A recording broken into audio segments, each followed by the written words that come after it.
স্নেহের সপ্তম শ্রেণীর শিক্ষার্থীবৃন্দ, অনলাইন ক্লাসে তোমাদের স্বাগতম।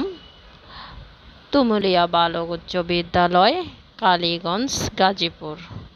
উপস্থাপনায় আমি আখিমণি দাস, সহকারী শিক্ষক। আজকে আমি তোমাদের সপ্তম শ্রেণীর বিজ্ঞান বিষয়ে ক্লাস নেব। আজকের আমার পাঠের শিরোনাম উদ্ভিদের বাহ্যিক বৈশিষ্ট্য। প্রিয় শিক্ষার্থীবৃন্দ, এই অধ্যায় থেকে আমি আগেও তোমাদের ক্লাস নিয়েছি। আজকে আমি তোমাদের অর্ধবায়বীয় রূপান্তরিত কাণ্ড নিয়ে কথা বলবো। তোমরা সবাই মনোযোগ সহকারে শোনো। নরম কাণ্ডযুক্ত উদ্ভিদের এক ধরনের বিশেষ শাখা উৎপন্ন হয়।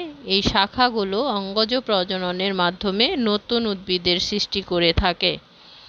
মাটির উপরে বা সামান্য নিচে অবস্থিত এ ধরনের দুর্বল শায়িত রূপান্তরিত কাণ্ডকে অর্ধবায়বীয় কাণ্ড বলে। এরা 4 প্রকারের হতে পারে: রানার বা ধাবক, থানকুনি, দূর্বাঘাস, আমরুল ইত্যাদি উদ্ভিদের কাণ্ডের নিচের পর্বের কাক্ষিক মুকুল থেকে যে শায়িত শাখা জন্মায় তাকে ধাবক বলে। কুলন বা ধাবক, কুলন বা বক্র ধাবক, এরা এক বিশেষ ধরনের ধাবক। কিছু কচু উদ্ভিদের গোড়া থেকে লম্বা শাখা বের হয়। এই শাখা শুধুমাত্র পর্বগুলি অস্থানিক মূলের সাহায্যে মাটি ধরে রাখে। বাকি শাখাটি বক্রভাবে অবস্থান করে। কক্ষের সৃষ্ট মুকুল থেকে পরে নতুন উদ্ভিদ জন্মায়। অফসেটের টোপাপানা, কুচুরিপানা নামক অঙ্গজ উদ্ভিদের পর্ব মধ্যগুলো ছোট ও মোটা হওয়ার কারণে কাণ্ডকে খর্বাকৃতি দেখায়। এদের অফসেট বলে। খর্বাকৃতি মানে হলো তোমার খাটো দেখায়। সাকার বা ঊর্ধ্বধাবক, চন্দ্রমল্লিকা, বাঁশ প্রভৃতি উদ্ভিদের শায়িত কাক্ষিক মুকুল থেকে উৎপন্ন হয়ে শাখাটির অগ্রভাগ মাটির উপরে চলে আসে এবং নতুন উদ্ভিদ উৎপন্ন করে। বায়বীয় রূপান্তরিত কাণ্ড, এ সকল কাণ্ড মাটির উপরে স্বাভাবিক কাণ্ডের মতো অবস্থান করে কিন্তু বিশেষ ধরনের কাজ, যেমন খাদ্য তৈরি, অঙ্গজ প্রজনন, আত্মরক্ষা, আরোহণ ইত্যাদি কাজের জন্য রূপান্তরিত হয়ে থাকে। এরা 4 প্রকারের হতে পারে। একটি হলো কি ফাইলোক্ল্যাট বা পর্ণকাণ্ড। ফণিমনসা জাতীয় উদ্ভিদই এ ধরনের কাণ্ডের উদাহরণ। এ ধরনের কাণ্ড পাতার মতো চ্যাপ্টা ও সবুজ, যার ফলে এরা খাদ্য তৈরি করতে পারে। পাতাগুলো কাঁটায় পরিণত হয়ে উদ্ভিদের আত্মরক্ষার কাজ করে। তারপর যেটা দেখব সেটা হলো থর্ন বা শাখাকণ্টক। থর্ন বা শাখাকণ্টক অনেক সময় কাক্ষিক মুকুল শাখা মুকুল তৈরি না করে শক্ত ও সুচালু কাঁটায় রূপান্তরিত হয়, যেমন ময়না কাঁটা, মেহেদি ইত্যাদি উদ্ভিদের কাঁটার মতো শাখাকণ্টক দেখা যায়। আমরা চিত্রে খেয়াল করি যে এটা হলো পর্ণকাণ্ড, শাখাকণ্টক, শাখা আকর্ষী। এটা হলো কি বুলবিল। স্টেম টেনজিল বা শাখা আকর্ষী, ঝুমকোলতা, হাড়জোড়া ইত্যাদি দুর্বল আরোহী উদ্ভিদের পত্রকক্ষ থেকে সুতার মতো সরু, লম্বা ও পেঁচানো যে অঙ্গগুলো বের হয় তাকে শাখা আকর্ষী বলে। আকর্ষীতে পাতা উৎপন্ন হয় না। বুলবিল, কোনো আরোহী উদ্ভিদের কাক্ষিক মুকুল শাখায় পরিণত না হয়ে প্রচুর খাদ্য সঞ্চয় করে গোলাকার মাংসপিণ্ডের আকার ধারণ করে। এরাই হলো বুলবিল, যেমন গাছ আলু। এবার দেখব রূপান্তরিত পাতা। বিশেষ কাজ সমাধা করার জন্য পাতার রূপ পরিবর্তিত হয়। এ ধরনের রূপান্তরিত পাতা সম্পর্কে এবার আমরা জানব। আকর্ষী, সম্পূর্ণ পাতা, পাতার শীর্ষভাগ অথবা পত্রক অনেক সময় পেঁচানো স্প্রিংয়ের মতো রূপ ধারণ করে। এগুলো আকর্ষী। এর সাহায্যে গাছ কোনো কিছু আঁকড়ে ধরতে পারে। জংলি মটর গাছে এ ধরনের আকর্ষী দেখা যায়। যে এখানে দেখো আকর্ষী মটর গাছে পাথরকুচি পাতা, এটা আছে শুল্কপত্র, এটা আছে পতঙ্গ ফাত এবং এটা হলো কণ্টকপত্র। খাদ্য সঞ্চয়, পেঁয়াজ, রসুন বা ঘৃতকুমারী গাছের পাতা তোমার পুরু ও সূচালো হয়। পুরু ও সূচালো হয়, এসব পাতায় খাদ্য জমা থাকে। পতঙ্গ ফাত, কলসি উদ্ভিদ এক ধরনের লতানো গাছ ও সাজি নামক জলজ উদ্ভিদের পাতা রূপান্তরিত করে। কলসি বা তোমার থলের মতো রূপ ধারণ করে। এর মধ্যে পোকামাকড় ঢুকলে কলসির ঢাকনাটি বন্ধ হয়ে যায়, পরে গাছ তার দেহে তা থেকে রস চুষে নেয়। প্রজনন, কোনো কোনো উদ্ভিদে পাতার কিনারা থেকে কুঁড়ি জন্মায়। ধীরে ধীরে এসব কুঁড়ি থেকে তোমার নিচের দিকে গুচ্ছ মূল গজায়। কোনো এক সময় এরা যুক্ত হয়ে স্বাধীন উদ্ভিদের জন্ম নেয়, যেমন পাথরকুচি। পাথরকুচির পাতা হলো এরকম, পাথরকুচি পাতা থেকে তোমার কি জন্মায়? কুঁড়ি জন্মায়। কণ্টকপত্র, পাতা কখনো কাঁটায় রূপান্তরিত হয়, যেমন লেবু। লেবু গাছের যে কাঁটা, এটা পাতা, এটা কিসে পরিণত হয়? কাঁটায়। শুল্কপত্র, কখনো ভূনিম্নস্থ কাণ্ডের পাতা পাতলা আঁশের মতো আকার ধারণ করে, যেমন আলু, আদা, হলুদ ইত্যাদি। এগুলো আঁশের মতো হয়, এগুলো শুল্কপত্র। রসাল শুল্কপত্র খাদ্য সঞ্চয় করে এবং কাক্ষিক মুকুলকে রক্ষা করে, যেমন পেঁয়াজের রসাল শুল্কপত্র। প্রিয় শিক্ষার্থীবৃন্দ, এই অধ্যায়ে আমরা কি কি শিখলাম? এই অধ্যায়ে আমরা শিখলাম আদা ও আলুর রূপান্তরিত কাণ্ড। কাণ্ড ও পাতা কণ্টক বা আকর্ষিতে পরিণত হতে পারে।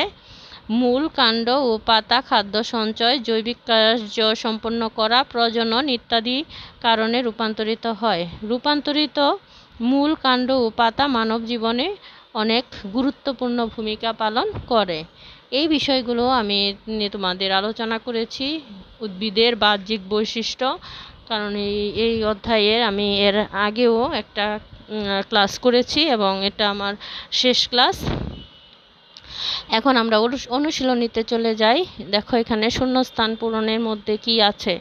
এখানে দেওয়া আছে মিষ্টি আলু একটি রূপান্তরিত ড্যাশ। কি হবে? মিষ্টি আলু একটি রূপান্তরিত মূল। 2 নাম্বার, কাঁচা হলুদ একটি রূপান্তরিত ড্যাশ। কি হবে? কাঁচা হলুদ একটি রূপান্তরিত কাণ্ড। তাহলে দেখো মিষ্টি আলু হলো মূল আর কাঁচা হলুদ হলো রূপান্তরিত কাণ্ড। ফণী মনসা একটি রূপান্তরিত ড্যাশ। কি হবে? ফণী মনসা হবে একটি রূপান্তরিত কাণ্ড। তারপরে 4 নাম্বার, মূল থেকে পাতায় পানি পৌঁছানোর কাজ করে ড্যাশ। কে করে? মূল থেকে পাতায় পানি পৌঁছানোর কাজ করে হলো জাইলেম। কে করে? জাইলেম। পাতার প্রধান কাজ ড্যাশ করা। কি? পাতার প্রধান কাজ খাদ্য তৈরি করা। কি করা? খাদ্য তৈরি করা।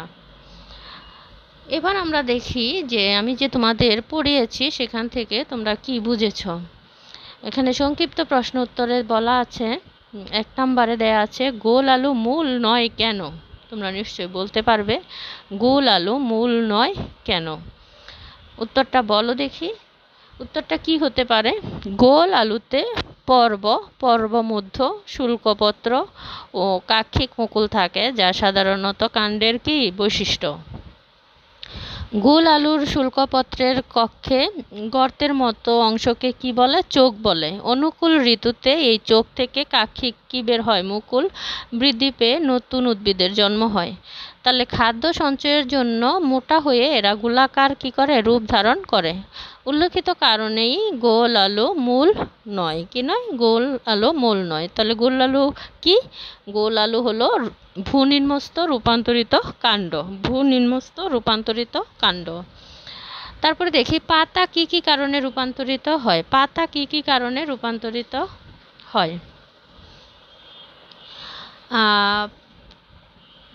পাতা বিশেষ কাজ সমাধা করার জন্য রূপান্তরিত হয়, যেমন আকর্ষী বা আঁকড়ে ধরার জন্য, খাদ্য সঞ্চয়ের জন্য, পতঙ্গ ফাঁদ তৈরির জন্য, প্রজননের জন্য, আত্মরক্ষার জন্য কণ্টকপত্র এবং খাদ্য সঞ্চয় ও কাক্ষিক মুকুলকে রক্ষার জন্য কি হয়? পাতা রূপান্তরিত হয়। তাহলে পাতা কি কি কারণে রূপান্তরিত হয়? আকর্ষী বা আঁকড়ে ধরার জন্য, খাদ্য সঞ্চয়ের জন্য, পতঙ্গ ফাঁদ তৈরির জন্য, প্রজননের জন্য, আত্মরক্ষার জন্য এবং খাদ্য সঞ্চয় ও কাক্ষিক মুকুলকে রক্ষা করার জন্য।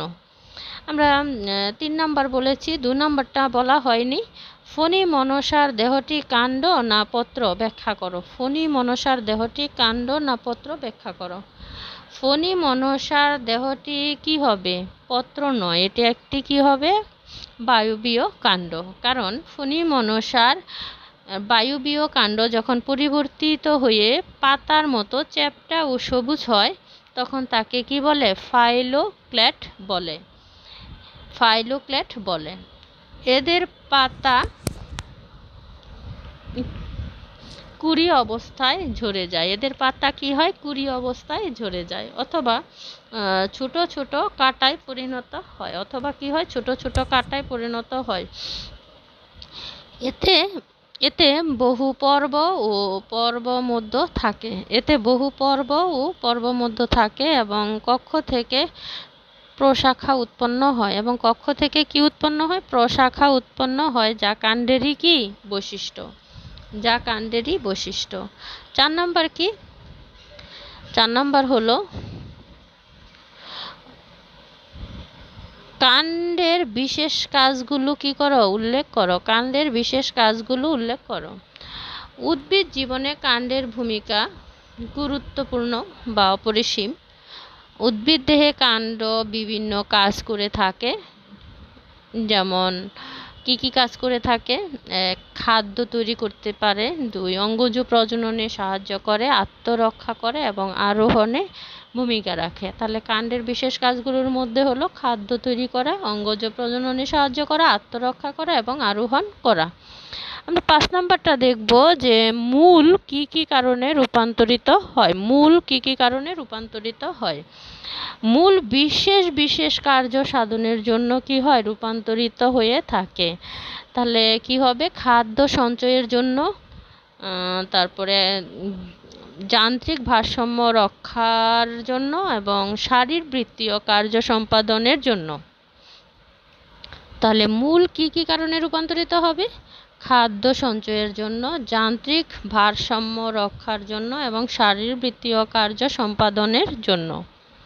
এবার আমরা বহু নির্বাচনী প্রশ্নেতে যাই। বহু নির্বাচনী প্রশ্নে কি বলা হয়েছে? যে কোন উদ্ভিদের মালাকৃতির মূল থাকে? কোন উদ্ভিদের মালাকৃতির মূল থাকে? ডালিয়া, আম, আদা, মিষ্টি আলু, এটা হলো করলা। উত্তর কি হবে? উত্তর হবে করলা। করলার কি থাকে? মালাকৃতির মূল থাকে। তারপরে 2 নাম্বার, রাইজোম কাণ্ডের বৈশিষ্ট্য হলো, রাইজোম কাণ্ডের বৈশিষ্ট্য হলো কি? সুস্পষ্ট পর্ব ও পর্বমধ্য থাকে। 2. পর্ব ও পর্বমধ্যগুলো সংকুচিত। 3. মাটির নিচে সমান্তরালভাবে থাকে। নিচের কোনটি সঠিক? 1 ও 2, 1 ও 3, 2 ও 3, 1, 2, 3, 4, কোনটা হবে সঠিক? এখানে সঠিক হবে হলো তোমার ক। কোনটি সঠিক হবে? সঠিক হবে এখানে, এখানে সঠিক হবে হলো খ। সুস্পষ্ট পর্ব ও পর্বমধ্য থাকে এবং 3 নাম্বার মাটির নিচে সমান্তরালভাবে থাকে। রাইজোম কাণ্ডের বৈশিষ্ট্য হলো কি হবে? তাহলে রাইজোম কাণ্ডের বৈশিষ্ট্য হবে সুস্পষ্ট পর্ব ও পর্বমধ্য থাকে এবং মাটির নিচে সমান্তরালভাবে থাকে। তাহলে এখানে উত্তর সঠিক হবে খ। এবার দেখো এখানে একটি চিত্র দেয়া আছে, তোমরা নিশ্চয়ই খেয়াল করছো। এখানে একটি চিত্র দেয়া আছে। এখানে কোনটা? M, N O P. এখন 3 নাম্বার বলছে এম চিহ্নিত অংশটির কাজ কি? এম চিহ্নিত অংশটির কাজ খাদ্য জমা রাখা, কাক্ষিক মুকুলকে রক্ষা করা, প্রজননে সাহায্য করা। নিচের কোনটি সঠিক হবে? 1 ও 2, 2 ও 3, 1 ও 3, 1, 2, 3, 4। নিশ্চয়ই সঠিক হবে এম চিহ্নিত, অর্থাৎ এই যে রসাল শুল্কপত্র, এটা হবে তোমার খাদ্য জমা রাখা এবং কাক্ষিক মুকুলকে রক্ষা করা। তাহলে আমাদের উত্তর সঠিক হবে ক। উত্তর সঠিক হবে ক। এবার 4 নাম্বার, উদ্ভিদের কোন অংশগুলো থেকে নতুন চারা সৃষ্টি হয়? উদ্ভিদের কোন অংশগুলো থেকে নতুন চারা সৃষ্টি হয়? M O N, N O, N O P, M O P. তাহলে উত্তর সঠিক কোনটা হবে? উত্তর সঠিক হবে, উত্তর সঠিক হবে হলো তোমার এন ও, এন ও ও। কি হবে? এন ও ও, অর্থাৎ খ। উত্তর সঠিক হবে খ। প্রিয় শিক্ষার্থীবৃন্দ, আমি তোমাদের শূন্যস্থান পূরণ, সংক্ষিপ্ত প্রশ্ন উত্তর এবং বহু নির্বাচনী প্রশ্ন উত্তরগুলো নিয়ে আলোচনা করেছি।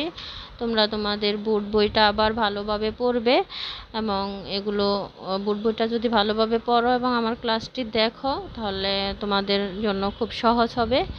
সৃজনশীল প্রশ্ন তোমরা বোর্ড বইয়ের সৃজনশীল প্রশ্ন 1 এবং 2, এই দুইটা চেষ্টা করবে করার জন্য। যদি না হয় আমি অন্য দিন অন্য ক্লাসে এই বিষয়গুলো নিয়ে আলোচনা করব। তোমাদের সবাইকে ধন্যবাদ জানিয়ে আজকের ক্লাস শেষ করছি। তোমরা সবাই ভালো থাকবে।